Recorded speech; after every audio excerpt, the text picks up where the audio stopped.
क्या आपने bachelors complete कर दिए या आपकी बैचलर्स कंप्लीट होने वाली है और आप जर्मनी आना चाहते हैं मास्टर्स के लिए और वर्ल्ड की टॉप क्लास यूनिवर्सिटीज़ में इंटरनेशनल एनवायरनमेंट में पढ़ना चाहते हैं, डाइवर्सिटी में पढ़ना चाहते हैं, सो आप बिल्कुल सही वीडियो पे आए हैं। बिकॉज इस वीडियो में मैं आपको बताऊंगा जर्मनी का whole process starting from the application and documents and eligibility criteria till the landing in Germany.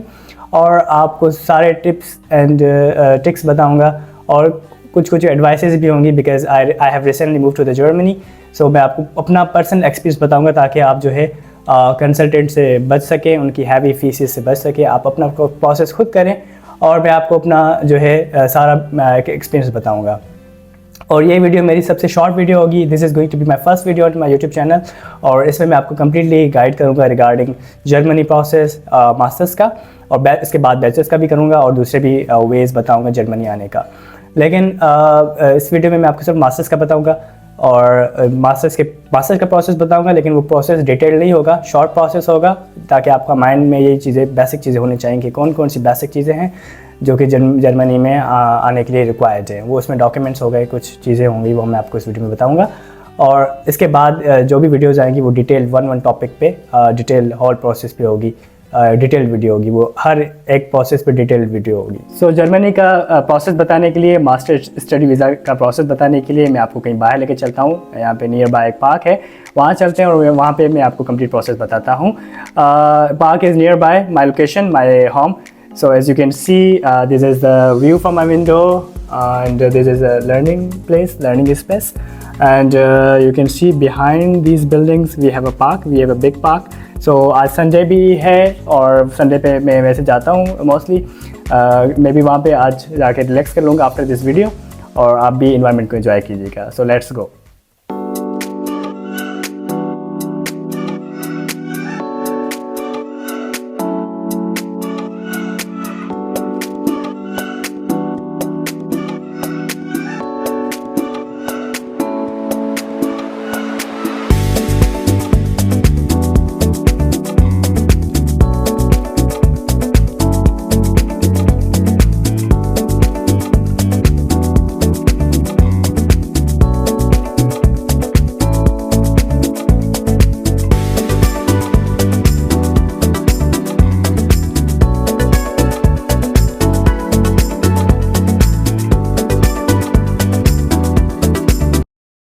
तो सबसे पहला जो स्टेप है प्रोसेस का वो है आपको अपनी एलिजिबिलिटी क्राइटेरिया चेक करना है, वेदर यू आर एलिजिबल और नॉट। अगर आपने पाकिस्तान में 16 year of education means bachelor पूरा किया हुआ है तो आप मास्टर्स के लिए आ सकते हैं, और अगर आपने एक मास्टर ऑलरेडी पाकिस्तान में किया हुआ है तो सेकंड मास्टर के लिए भी आप जर्मनी आ सकते हैं। लेकिन वो लोग जिन्होंने कॉलेज साइड बैचलर्स किया हुआ है लाइक 2 ईयर का, तो वो एलिजिबल नहीं है। उनको जो है कंप्लीट बैचलर्स करना होगा, like they have to get admission in Pakistan university in third year, और फिर वो पूरी बैचेस 16 साल की एजुकेशन पूरी करके फिर ही वो आ सकते हैं Germany. After checking the eligibility criteria आपको अपना प्रोग्राम और जो है कोर्स सेलेक्ट करना है और यूनिवर्सिटी सेलेक्ट करनी है। उसके लिए आपके पास सबसे पहले जो वेबसाइट है वो है दाद की वेबसाइट, जिसको हम DAAD भी कहते हैं। और उसके अलावा जो है आप यूनिवर्सिटीज़ भी चेक कर सकते हैं, यूनिवर्सिटीज़ भी एक वेबसाइट है। सो दाद पे आप जैसे ही जाएंगे उस पर आप अपना प्रोग्राम सर्च करेंगे जो कि आपने बैचलर में किया होगा, और आप उससे रिलेटेड ही मास्टर्स करना चाहते हैं तो आप वो लिखेंगे और नीचे जो है आपको सारे प्रोग्राम आ जाएंगे। फिर आप ऑब्वियसली इंग्लिश टॉट प्रोग्राम लेंगे तो आप वो भी देख सकते हैं, और वही प्रोग्राम शॉर्टलिस्ट कीजिएगा जिसमें जो कि आपको इंग्लिश में ही पढ़ाया जाए यहाँ पे। अगर आपको जर्मन आती है तो वेल एंड गुड, क्योंकि फिर आप जर्मन प्रोग्राम भी के लिए भी अप्लाई कर सकते हैं। सो मेरे केस में मैंने इंग्लिश प्रोग्राम के लिए किया था और मैं यहाँ पे इंग्लिश प्रोग्राम में ही इनरोल्ड हूँ।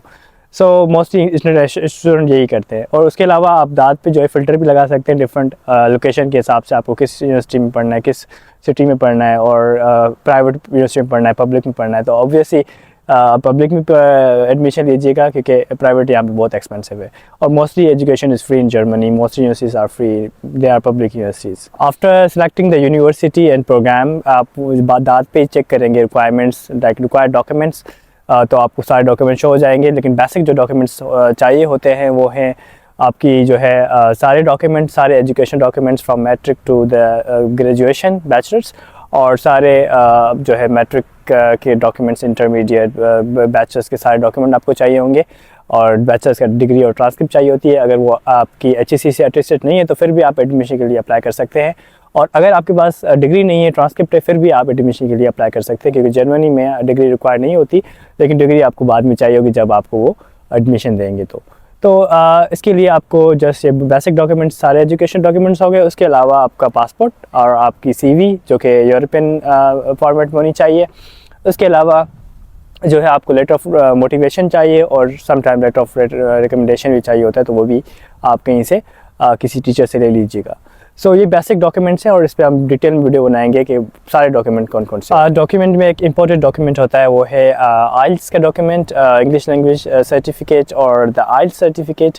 उसके लिए जो है काफ़ी यूनिवर्सिटी जो है इंग्लिश प्रोफिशिएंसी सर्टिफिकेट पे ही आपको एडमिशन दे देती है, वो जो कि आपको आपकी यूनिवर्सिटी से मिलता है। और लेकिन काफ़ी यूनिवर्सिटी जो है आइल्स मांगती है, तो बेहतर ये है कि आप आइल्स दे दें, क्योंकि आइल्स जब आप आइल्स आपके पास होता है तो आपके पास डिफरेंट बहुत सारी यूनिवर्सिटीज़ जो है आपको एडमिशन देने के लिए रेडी होती हैं। और इंग्लिश प्रोफिशिएंसीज पे कुछ यूनिवर्सिटीज़ होती है, तो आइल्स बेटर है आप आइल्स दे दें। तो आइल्स की प्रिपरेशन आपको लाजमी करनी है, क्योंकि ये भी एक रिक्वायरमेंट होती है बहुत सारी यूनिवर्सिटीज़ की। आप जैसे दात पे जाएंगे, रिक्वायरमेंट में जाएंगे किसी भी यूनिवर्सिटी की, तो मोस्टली यूनिवर्सिटीज़ आइल्स आपसे मांगती है, तो बेहतर है आप आइल्स दे दें ताकि आपको टाइम बचे। तो थर्ड स्टेप जो आपका होगा आफ्टर सेलेक्टिंग द यूनिवर्सिटी और डॉक्यूमेंट्स में आपको जो सबसे इंपॉर्टेंट डॉक्यूमेंट है वो आइल्स का है, और आपको आइल्स लाजमी देनी है।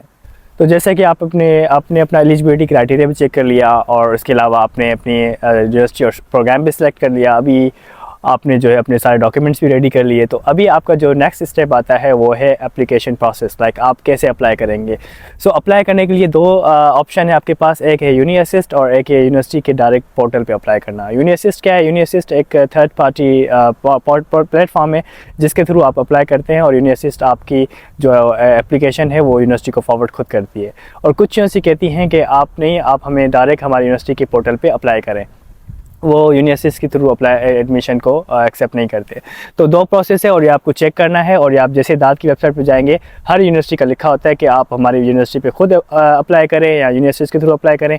और सारी यूनिवर्सिटी की कुछ ना कुछ फ़ीस होती है, लेकिन कुछ यूनिवर्सिटी होती हैं जो कि आपसे एडमिशन की एप्लीकेशन की फ़ीस नहीं लेती। तो आप यूनिवर्सिटीज़ पे अगर जाएंगे तो वहाँ पे आपको 70 यूरो फर्स्ट एप्लीकेशन के देने पड़ेंगे और 30 यूरो उसके बाद की एप्लीकेशन के देने पड़ेंगे। उसके बाद चौथा स्टेप है receiving admission letter and enrolment. जैसे कि आपने अप्लाई किया यूनिवर्सिटीज़ में और आपको कोई किसी यूनिवर्सिटी का रिस्पॉन्स आया, एडमिशन लेटर आया, तो उसके बाद आपको एनरोलमेंट करनी है, और एनरोलमेंट के लिए वो सारा प्रोसेस आपको बताते हैं, और थोड़ी सी फ़ीस भी होती है जिसको सेमेस्टर कॉन्ट्रीब्यूशन कहते हैं। और वो जैसे आप देंगे उसके बाद जो है आपका एनरोलमेंट पूरी हो जाएगी। और लेटर जो है तकरीबन दो टाइप के होते हैं, समटाइम्स कंडीशनल लेटर देते हैं, समटाइम अनकंडीशनल देते हैं। कंडीशनल लेटर क्या होता है कि जिसमें कोई ना कोई कंडीशन रखी होती है, जैसे कि आपने आइल्स नहीं दिया होता तो आप वो कहते हैं कि आप आइल्स देंगे तो फिर ये लेटर वैलिड होगा, अदरवाइज इनवैलिड होगा। या आपने बैचलर्स की डिग्री जो है अटेस्टेड नहीं करवाई होती तो वो भी लिखा होता है कि अटेस्टेड करवाएंगे तो फिर ये एम्बेसी में लेटर वैलिड होगा, अदरवाइज नहीं होगा। तो ये कुछ ना कुछ कंडीशन रखते हैं। मेरे केस में सारे डॉक्यूमेंट्स पूरे थे, सारी चीज़ें पूरी थी, तो मुझे कंडीशनल लेटर नहीं दिया था, अनकंडीशनल था, कोई भी उसमें कंडीशन नहीं रखी गई थी। इसके बाद जो स्टेप है वो है फाइनेंशियल प्रिपरेशन, जो कि काफ़ी सारे लोगों को मुश्किल लगता है, बिकॉज़ इसमें जर्मनी आने के लिए आपको जो है 11,904 यूरोस चाहिए होते हैं, जो कि आपके अपने पैसे हैं, वो आपको ब्लॉक कराने होते हैं जर्मन बैंक अकाउंट में, और वो आपको यहाँ पे आने के बाद हर मंथ में थोड़े थोड़े करके मिलते हैं, और वो आपको सारे पैसे वापस ही मिलते हैं। लेकिन आपको जैसे ये शोर करना होता है कि आप जर्मनी आके अपना ख़र्चा खुद कर सकते हो या नहीं, तो ये है। और उसके अलावा अगर आपके पास ब्लॉक अमाउंट नहीं है तो फिर आपका कोई रिलेटिव जो यहाँ पे रहता हो जो कि आपको स्पॉन्सर कर सकता है, और उसकी सैलरी इतनी होनी चाहिए कि वो आपको स्पॉन्सर करे। इस पर हम फर्दर वीडियो बनाएंगे डिटेल में।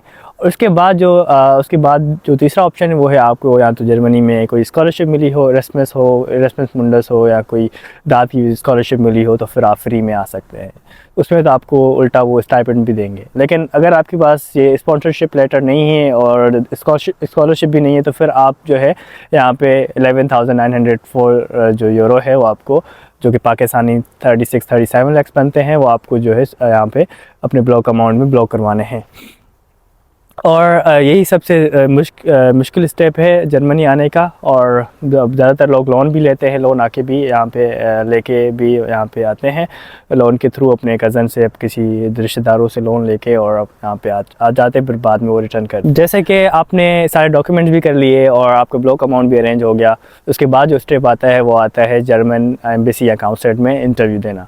तो इंटरव्यू के लिए आपके पास सबसे पहले एडमिशन लेटर चाहिए होता है ऑब्वियसली, उसके बाद ब्लॉक अमाउंट का लेटर कंफर्मेशन चाहिए होता है, और उसके बाद सारे एजुकेशन डॉक्यूमेंट्स, और लेकिन HSC से अटेस्टेड होने चाहिए। अगर डिग्री है और ट्रांसक्रिप्ट है तो वो अटेस्टेड होनी चाहिए। उसके अलावा पासपोर्ट और letter of recommendation, letter of motivation, वो सारे चाहिए होते हैं। और अगर आप सिंध और बलूचिस्तान से हैं तो आपका कराची काउंसलेट में आपका इंटरव्यू होता है। अगर आप KP के या पंजाब या इस्लामाबाद फाटा से हैं तो फिर आपका जो है इस्लामाबाद एम्बेसी में इंटरव्यू होता है। और अपॉइंटमेंट की सिचुएशन दोनों में मुख्तलिफ है और बहुत डिफ़िकल्ट भी होती है, लेकिन वो मिल जाती है सब थोड़ी बहुत हार्ड वर्क के बाद। उसके बाद अगर आपको वीज़ा मिल गया है जर्मन काउंसलेट, जर्मनी एम्बेसी से, तो फिर आप जो है मेरी टिप ये होगी कि आप जर्मन लैंग्वेज लाजमी सीखना शुरू कीजिएगा उसी दिन से। और उसके बाद जो है आपको जो अपनी फ़्लाइट है वो उसी दिन करनी चाहिए जिस दिन पे आपको जाना है, सबसे पहले फ़्लाइट कीजिएगा ताकि वो आपको सस्ती पड़े। उसके अलावा सारी बेसिक चीज़ें, सारी बेसिक जो कपड़े वगैरह है वो आपको पहले से बाय करने चाहिए। यहाँ पे सारी चीज़ें महंगी हैं, और एज ए स्टूडेंट जो है आप यहाँ पे जब तक आपको जॉब मिले या दूसरी चीज़ें हों तब तक सारी चीज़ें हार्ड होती हैं। आपका अपना ही पैसा यूज़ होगा ब्लॉक अमाउंट का ही, लेकिन बेहतर ये है कि आप सारी चीज़ें पाकिस्तान से लेकर आएँ। और ट्रैवल टिप ये है कि आप जो है बेसिक चीज़ें सारी लेकर आए हैं। और फ़्लाइट, सबसे पहले फ़्लाइट बुक करें। जैसे कि अगर आपको 1 मंथ पहले बाद में जाना है तो आप 1 मंथ पहले उसकी फ़्लाइट बुक कर लें जर्मनी आने की। ये थे कुछ स्टेप्स जर्मनी आने के लिए और मास्टर स्टडी वीज़ा। और अपकमिंग डेज़ में इस सारे प्रोसेस पे एक अलग अलग से वीडियो भी बनाऊंगा, डिटेल वीडियो बनाऊंगा जिसमें आपको मैं डिटेल से गाइड करूंगा। और इसके अलावा जो मेरे 2 टिप्स हैं आपके लिए इस वीडियो में, वो ये है कि जैसे ही आप जर्मनी के वीज़ा के लिए अप्लाई करें तो कोशिश कीजिएगा आप जर्मन लैंग्वेज सीखना स्टार्ट कीजिएगा, बिकॉज़ यहाँ पे जर्मन लैंग्वेज की बहुत डिमांड है। आपको जॉब मिलना आसान हो जाएगा, आपका कम्युनिकेशन ईजी हो जाएगी। और विदाउट लैंग्वेज यहाँ पे कुछ भी नहीं है, लैंग्वेज लाजमी सीख के आइएगा। और सेकेंड स्टेप ये है, सेकेंड एडवाइस ये है कि आप जो है आइल्स दीजिएगा, क्योंकि जब आप आइल्स देते हैं तो बहुत सारी यूनिवर्सिटीज़ आपको एडमिशन देती है, अदरवाइज़ आइल्स के बगैर भी जो है आपका गुजारा नहीं है। आइल्स दीजिएगा लाजमी। और आइल्स के लिए अगर आपको प्रिपरेशन करनी है तो अगर आपकी बैचलर्स कंप्लीट नहीं हुई तो अभी से कर ले आइल्स की प्रिपरेशन स्टडी के साथ साथ, ताकि आप जो है 2-3 मंथ में आइल्स भी दे दें तो ये आपके लिए एक ज़्यादा बेनिफिट होगा। तो language is very important, English और जर्मन दोनों इंपॉर्टेंट है और दोनों सीखना है आपने। इस दोनों मेरी एडवाइस है आपको। Thank you so much and keep watching my videos. Allah Hafiz.